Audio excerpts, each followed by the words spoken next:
Hey, also today I want to teach you about a platform I will be using for online teaching for Miss Walsh's class, but I do know some other teachers are interested in using it. So if you scroll down here, if you access the Horseman page, and that's how you enter the program, you'll see Clever. Now, this is a program that my students in Miss Walsh's class use on a daily basis so that we have ST Math and RAS Kids and typing programs used regularly while I'm working with small groups. So all the students in my class would be very familiar with this program. They might have issues with the specific format of the technology they're using at home and transferring that knowledge there, but they do know once they get into Clever, they are very familiar with how to use these programs. So please support them in logging in, whether with their QR code or if you need to use their student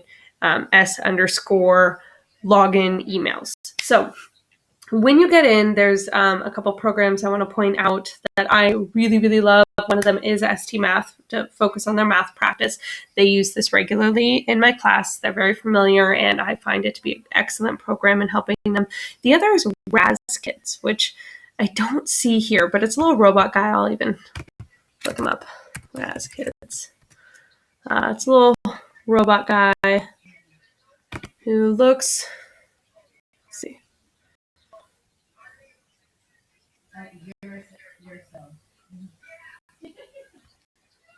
like him. I love this little robot guy. You'll see him on your Clever, and he is another great program for reading at the specific level that I set for each student. The other one is this robot, Imagine Learning. He's really great for word study or language development. My students haven't really used this, but I do think it's an excellent program, and so please explore it. The others that they really like are Freckle and Vocabulary, also really great programs, and the students really enjoy. But today I'm going to be talking about SeeSaw. Now, SeeSaw is kind of similar to Google Classroom, but I think it's a little more user-friendly for kindergarten to second grade use. I mean, use it absolutely beyond second grade, but I think in particular when typing is still a challenge, I really like this over Google Classroom. So I'm going to click in here. I'm going to show you a little bit on how to use it. Let's go into my SeeSaw. All right, so when you first go in, and I'm hoping this changes, when we click on ST Math, it goes straight to the student's profile, right to the level that they're at, which is great. SeeSaw is going to be doing something similar, but I guess it's not going to be set up on Horace Mann's Clever until the end of next week, Thursday or Friday. So soon it'll be much, much easier to get in. But until then, students will need a little support, I believe, getting in. So first is I really want them clicking I am a student. That's where the little guys are here. So when they click on I am a student, it's going to right now ask them to log in with emails and passwords. Eventually, they'll be able to use this nice little Clever sign-in. That'll get them automatically in. But until then, they will go to Google. And this information might already be in your computer, which is nice, mine is, but they might also have to type it in. So I'm just going to click on mine, and that'll send me right in. But theirs is an S_ and their first and last name at ousd.org. And then there is a number that's a student ID that is attached as their password. I've sent it individually to families. If you need that again, please message me. I'm happy to give it. So I'm going in as a student. So it says Emily Walsh, because it's as if I am a student here. And I have, it says here, 8 activities. So I am going to scroll down and show you some of the older stuff. Now, this isn't really a priority. They're in your activities, but there's some stuff while I was exploring. I wanted to give you guys some stuff to do, but there's a I can count to 1,000 activity, modeling numbers to 1,000, and ordering numbers to 1,000. These are great second grade standard activities, but there's no lesson that I have attached. They're just review. The first lesson that I have put in here, it's also review, but it's in the format we will be using, is the review of subtraction and grouping. And I'm going to show you some of the features I've added to these lessons to make them as helpful and supportive for your students as possible. So the first one is, here's a play instructions. What that means is that some students might find it difficult to read the instructions I typed, which have a typo, which is kind of unfortunate, but they can also listen to it. Please watch the video and complete the first two pages of your packet, page 1 and 2. Or you can complete them online and turn them into me. So that just lets them know what I'm asking them to do, but also where in the paper packets that I've sent home they could find these worksheets too, because some of them might not find it very easy to write online, and I really want to support that. This is about just getting practice throughout the year. It's not about me catching and ahaing anyone who's having trouble with technology. So then if you click here, this is the actual math lesson that I created. I could click play here. I won't make you watch the whole thing. So today I wanted to So start it starts out off blank, but if I zoom in, tens and take you'll see me writing. I'm going to turn it into ones. So now I'm going to draw 10 ones here. I'll skip a little more. 12 ones. And 12 ones is big enough to take away 4. I'm going to exit now, but you can see that's going to walk them through strategies they can use to solve the problems on the worksheet. So if you want to get to working on the worksheet, that's where you click on this button, this green button, add response with the plus sign. I'm going to click on there, and it shows me the view as a student. And you can see some cool features here. The one that I say really makes this great for kindergarten to second is that it has these tools, these writing tools down here. There's an eraser, different sparkly marker. I personally like the pen because I think it gets the darkest writing on there, so it's not too light or big. But you can click and change sizes, but I like the nice small size. You could change color here. I'll change it dark blue. Why not? So right now, I still feel like this is kind of hard to write on. Ooh, before I start that, I want to show you this cool feature here. View instructions. Right here at the top. If I go there, maybe you feel like, oh, you're frustrated.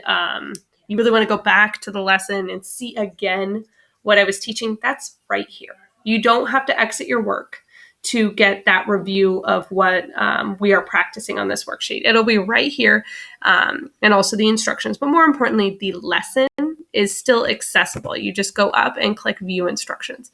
So if I wanted to work on this worksheet, I find that this is really small for my second graders to write on. It's possible, but I really like this magnifying feature. So I'm going to click on that, and it's going to show me a plus or minus sign to zoom in and zoom out. So I'm going to zoom in, and it allows me to make these numbers much bigger. And you notice my lesson had the numbers really big. I like to write on bigger numbers, and I feel like my students are going to feel the same. So you can see here this little white rectangle. I'm going to drag it up so it shows me the first problems. And there we go. All right, so here's the first 3 problems, and they're nice and big, and I think it's a lot more comfortable for me to write. I set my pen to blue, and now I could just go and start my work. Okay, this 3 is not big enough, so I'm going to go here. I'm going to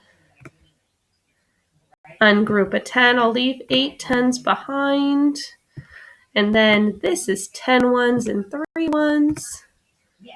So now 10 ones and 3 ones gives me 13 ones, and now it's big enough to take away 6. So this feature allows you to write on it, but also zoom in so you don't have to write really small. But maybe you wrote something wrong, and I want to show you how you can go back. If you made a mistake, this arrow right here is going to send it back 1 step. So I could take away my 3, my 10, my scratch out. But maybe I was like, oops, I didn't mean to do that much. I can go back and put what I accidentally erased back on there. So any mistakes you're making, instead of feeling like you have to start over again, you can use these arrows to either go back and get rid of something or jump forward. Or if you want to use the eraser, if that's easier, it's right here. But I find like the arrows kind of keep things nice and clean, and I don't accidentally erase something I didn't want to erase. Also, if you need to add some video or audio, say something to me. Because it's kind of hard to write your question and you really want to say it, you can add in a little recording that I could play on and listen to you and your concerns. So then you have these features right here. The first one is a orange check mark. This one says draft. What that means is maybe it's lunchtime and mom has made you a really delicious, I don't know, grilled cheese sandwich. You want to go eat it and you don't want to lose your work. Click this orange check mark and it will draft. I'm going to show you what that looks like now. I'm going to click draft. And it's going to upload the work I've done and save it for me. And now you can see it has this orange bar on it. It says that I can see it and you can see it. It's visible to me, but it's a draft, which means you have not turned it in. You didn't say, Miss Walsh, I'm done. You're saying, Miss Walsh, I'm working on it, but give me time. So then you can go back in with this little pencil and you can edit some more. And then you're back in. Your work is still here. You're going to have to zoom in again, but your work has not been deleted, and we don't want you to lose anything that you've spent your precious time on. So here it is again for you to keep going. When you are done and you decided that this is my best work and I'm ready to show it off to my teacher, you can click this green check mark. This one's going to say, check, I'm done. Miss Walsh, please look at it. And then I now have access to giving you comments or responding in any way to help you if you need it. So then I'll click here, check I'm done. I think Miss Walsh is going to say this work isn't complete, but that's okay. So now it is saying waiting for teacher approval. That means it has been sent to me and you are waiting to hear what I have to say. Now, maybe you have more activities. You could click here. Here's more activities. And I can go in and start something else. Let me show you another kind of different format. So say you want to look at a reading lesson. I have one I did here for Jabari Jumps. I have one from another teacher in Oakland, Mr. Lamata, who's reading a very cute book about cats. And then here's even an art lesson. So if I wanted to go here, this is not a video, it's a link. So it's going to be a little different. I'm going to click on that. And instead of opening a video, this is going to send you to YouTube. And that is because I really want to make sure that these videos are accessible to other websites. Pause that. So this is going to send you to another lesson that I have set up for you. This is an art lesson, but I wanted to make sure to send it to maybe families that aren't quite dived in to technology yet, so they could still watch it. So it's going to send you to a YouTube video, but if you look here at the top tab, you can still see your SeeSaw account. It's right there. So I sent you out of the tab for a minute. When you're done with your lesson, you can exit, and you could go right back to SeeSaw to add your response. So if you go in to SeeSaw, and this is an art activity, so it's showing you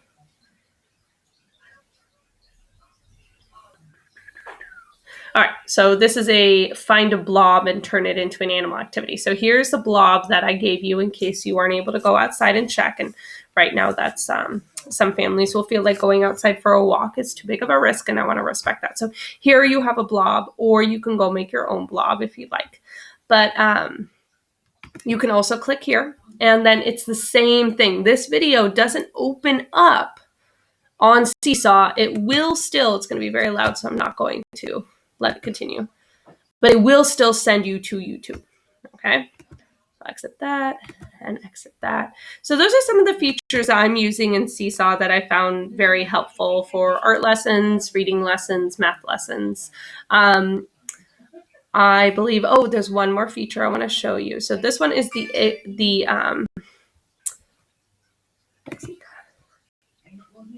I'm going to click on the inbox. And in this inbox, this is not an activity. It's not something you need to complete. This is just me walking you through. Oh, my nails don't look very good there. It's not very flattering. All right. So this is just another video where I'm talking to you about something. This is key information or just some sort of announcement. In this case, I'm just letting you know what's in your packet and what you will find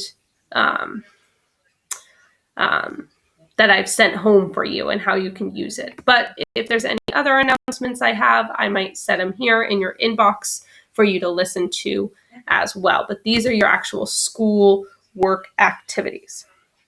All right, so I hope this was helpful.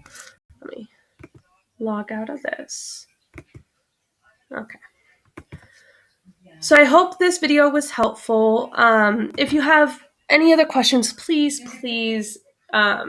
message me using talking points or text message, or even call me and let me know, and I will try my best to support you. But that's just a quick idea on this SeeSaw classroom platform.